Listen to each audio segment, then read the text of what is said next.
Our next speaker is Secretary of Water Stewardship Australia and Chair of the Global Alliance for Water Stewardship. Michael Spencer is a Company Director. He is the former founding Chief Executive Officer of the Forest Stewardship Council in Australia. He's previously worked with the National Australia Bank and BHP Billiton in senior positions and worked as an advisor to the Premier of Victoria. Michael is a Fellow in the Department of Business Law and Taxation at Monash University. Michael, thank you. Thanks, Jamie. I think I've finally worked it out. He actually takes that time to introduce you off your speaking time, so in future I'll give him a much shorter introduction. Thanks to the AWA for hosting this series. I think it's been very successful, and it's great to be back here. In many ways, water stewardship originated in this town a couple of blocks from here in the middle of the Millennium Drought. And I was actually talking to someone in the wholesale banking division at the time about forest stewardship, and she said, yes, we understand all that. What we need is something like that for water. We don't know how to evaluate the water risk of our clients. And I said, oh, that's interesting. At the same time, one of our board members on the Forest Stewardship Council was knocking on my door saying, Michael, we need something like forest stewardship for water because we're getting beaten up all along the Murray for using too much water, and we've got no way of establishing that we're actually good water users. And so, we got roped into this. But Australia's not the only part of the world with water problems. I'm not going to run through each of these, but essentially they're saying, we're going to have more and more people in water-stressed areas. Demand for fresh water is exceeding supply. Business leaders, thought leaders regard water as one of the world's major water risks. CDP Water is saying that businesses aren't looking at water in their supply chains, and the population, when we go and survey them and we ask them about their environmental risks, water is the leading risk that concerns them. So how do we address these issues? Well, stewardship programs don't start with this, but it's an interesting way to set it up. Many of you would be aware of the work of Garrett Hardin in 1969 around the tragedy of the Commons, and some of that, and that work actually looked at a thing that's been called the herder's dilemma, a variant of the prisoner's dilemma. And in this scenario, where you have a common, each herder has an incentive to keep adding cattle to the common because the benefit of the additional cattle is private to him. The disbenefit or the environmental impact is shared between everybody. And so he came up with the fairly depressing conclusion that ruin is the destination towards which all men rush, each pursuing his own best interest in a society that believes in freedom of the commons. So a few years later, Eleanor Ostrom came along and said, well, you're a depressing old fart, Garrett. Actually, history has lots of examples where people have managed this situation. And she was actually a political scientist, but ended up winning the Nobel Prize for Economics for this contribution, which is quite interesting in itself.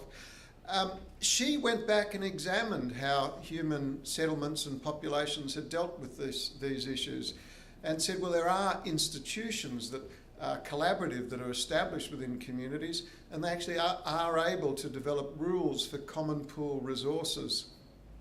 So if you extract that theory and that understanding into this age of globalisation, global supply chains, and the linkages that occur in our economy, the stewardship systems that we talk about draw quite a lot on that sort of thinking. And the first rule, of course, is that they need to be multi-stakeholder because it needs to be a solution that's owned by everybody and reflects everybody's views. And they're by definition, therefore, collaborative. So the first part of a stewardship system is multi-stakeholder governance and multi-stakeholder standard setting or rules development. The second part, and this is again consistent with Ostrom's views, is there's got to be a mechanism for enforcement. People need to be accountable for their behaviour under the rules. So we need to have a credible verification system. And the next component, which is very much, I suppose, a product of the economy we work in today, is that the system needs to operate through a supply chain all the way through to the people at the end of that who are making buying decisions. So we need, a lot of these systems have traceability incorporated into them, and some sort of branding or labelling that allows people to differentiate between the products they buy based on whether they're following the rules or not. And the final important component, and we're doing quite a bit of this today, is that you need to build capacity within the system to understand the rules, to implement the rules, and for the system to work. And I suppose I call some of this also the infrastructure that's needed. So a lot of this can be self-funding, but as with anything, the infrastructure is a common property, and that's essentially what organisations like us are doing. We're building the infrastructure. So when we started on this process, we said, well, all right, what are the impacts? Well, you know, everyone's concerned about water, but what exactly? And we came up with several hundred impacts, and then we classified them, and they came down to these 4 headings. Concerns were about human health, about ecosystems and biodiversity, about social and cultural life, and economic activity. And then we worked back from there and said, well, what are the things that influence those outcomes? And so we looked at water flow, quality, important sites and values, and governance. And then we said, well, if we're going to be encouraging people to act on this and follow those rules, what are the actions a site can take within a catchment? And so, no great gap here: manage impact on flow regime, manage impact on quality, manage impact on sites and values, and engagement in governance. So this is really the foundation for the whole system. We also thought we'd better define what exactly it is we're talking about. So water stewardship is the classic 3-legged tool: socially equitable, environmentally sustainable, and economically beneficial. But the second part of that definition is important, because anyone can come up with a system that ticks those 3 boxes. It's achieved through a stakeholder-inclusive process, and it involves site-based actions and catchment-based outcomes, actions and outcomes. So that's the definition, that's our working definition of water stewardship. I mentioned this sort of multi-stakeholder rule setting and governance team. This is the if you like, the rule setting team, the international standard development team. 15 people from all corners of the globe, representing civil society, private business, government and public policy. And from Australia, down in the bottom right-hand corner, some of the AWA people here would probably know John Langford, who's been around the traps for a long, long time, and he continues to participate with us as a member of the board. So they developed this set of rules. And at the heart of the rules was, not going to work, were the concepts that I've been talking about. So the standard is focused at a site level, so it's what actions can a water-using site take, or a group of similar sites, and then what do they need to do to take actions within a catchment? Well, the first thing they need to do is they need to understand what the catchment conditions are and the challenges, because every catchment is different. We need to find ways for them to collaborate, because of course, if we're going to have catchment impacts, we've got to encourage as many sites as possible within a catchment to take up the standard. They also need to collaborate with their stakeholders, their communities and government agencies. And at the heart of it becomes a tailor-made site water stewardship plan. And that plan then follows through with an implementation, evaluation and reporting stage. And the other thing that we need to do through all of this is identify the indicators that are going to tell us if we're achieving the impacts that we're setting out to do. So we illustrate this here with this sort of slightly circular diagram, even though we point out that some people may start at different points in here. So it's very similar to an ISO process. It's make a commitment, gather and understand the information you need, develop your site water stewardship plan, implement the plan, evaluate the plan, communicate and disclose. And so all of that is driving towards the 4 outcomes we talked about: a sustainable water balance, good water quality, healthy, important water-related areas, and good water governance. Within this package, we've also identified the water, energy, food nexus as being important. And at the moment, it sits in there in a number of places. It sits in there in the gather and understand phase. You need to gather your site energy data. You need to understand energy and water movement. You need to understand climate change impacts. It's also in there in developing your site water stewardship plan. You need to consider the nexus in your plan. You need, as an advanced level criteria, you need to develop a climate change adaptation plan. And then in step 4 in implementation, you need to be aware of the water, food, energy trade-offs when trying to improve site water balance. A lot of these in the next, when we revise the standard in a couple of years, will probably tighten, because we'll be aligning with our friends from Europe who developed the European water stewardship standard. And because of the emphasis on these issues in Europe, there are a number of points that are a little bit stronger in their standard. So if anything, those points will be reinforced. The other thing we tried to do in developing this standard is to make sure it works with other existing systems. And here's a suite of things that some of you may know about. There's the CDP Water, there's the Water Footprint Network, the CO Water Mandate, and so on.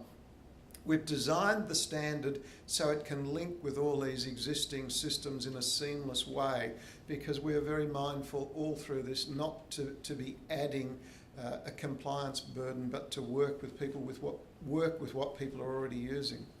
We've also sought to do that by being able to link with best management practices and catchment strategy plans. And here's an example from work we did with Dairy Australia and a milk factory in the Goulburn Broken catchment. They were particularly concerned about meeting their customer sustainability requirements. In this case, I think it was Unilever.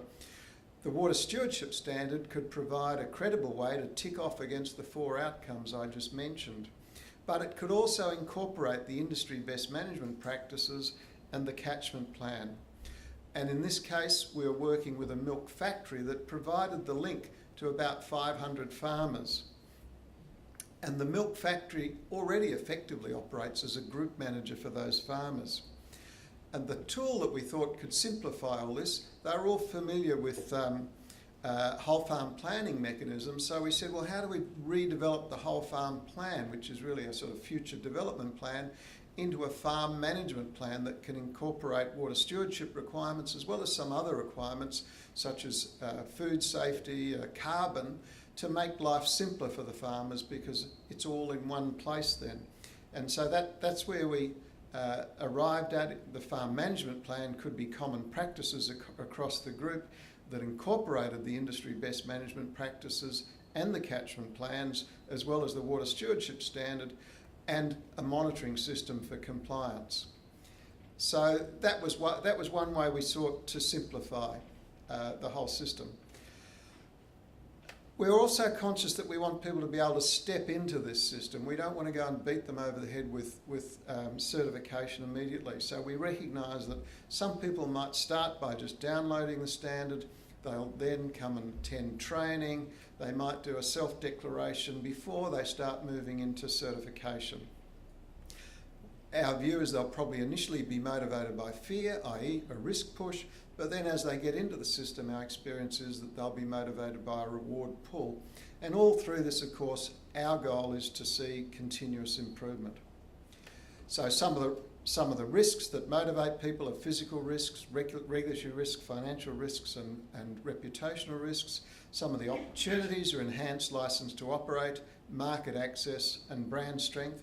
That's for people implementing the standard. For people promoting the standard, they may be natural resource managers, retailers, supply chain leaders, or even aid and development agencies who are looking to promote best practices. A quick case study, interesting insight in this case study was that Ingham's, in this case, as a result of working with us, to cut the story short because I'm running out of time, They implemented an advanced water treatment plant. What they found, of course, was that the advanced water treatment plant had the ability to scale up to 100% recyclable. But of course, if they did that, they'd blow their energy consumption through the roof. So they had to balance the amount of recycled water they would use in their production process with their desire to meet their energy targets as well. And I think this is quite consistent with the approach that Jamie was talking about a moment ago. But let's see if we can get Julie. We became involved in water stewardship, I tend to say, at the beginning of the water stewardship process. We attended a conference as a guest of South East Water, who are our water authority here at the Somerville plant. And I guess at that stage with Ingham's, we were really at the point where we were beginning to understand that water wasn't just a commodity, that it was actually of great importance to the business, and that regardless of what we paid for it, without it we wouldn't survive as an operating business. So we were at that point, I guess, in terms of developing a bit of a deeper understanding about our dependence on water, but also the value of water, and seeing what water stewardship could potentially bring to the company was very attractive to us at the time. It's a system whereby you can be sure yourself as an operator that you're being a good steward, a good water manager. But it's also something that can be used to demonstrate to others, whether they're customers or whether they're community, government, regulators, that we are doing the best that we can possibly do with the water that we have available to us. So it was an attractive proposition for us. Sorry about the staccato video there, but anyway. Another quick case study was Ecolab, who have been working in Shanghai.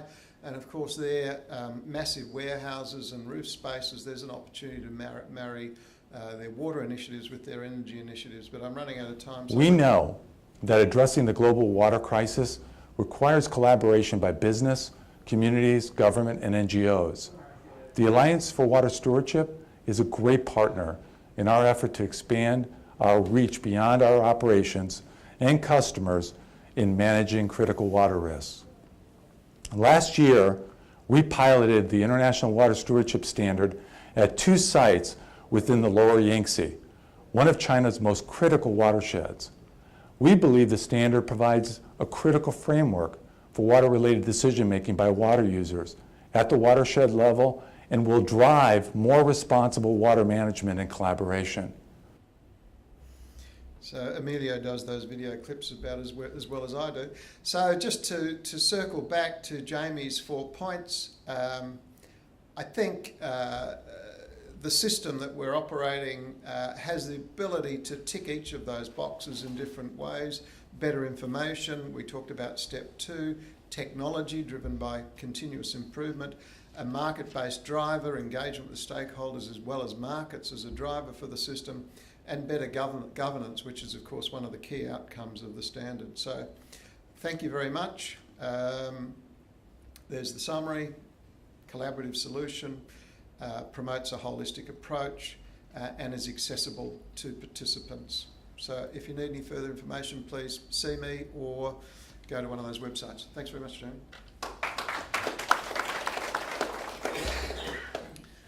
Michael, thank you. I think your presentation really built on the earlier one from Marguerite that focused on good information, good metrics, new technologies, and added to it in particular a small g governance component, the idea of bringing together different stakeholders to set the standards, set the rules, in addition to the regulatory approach of government.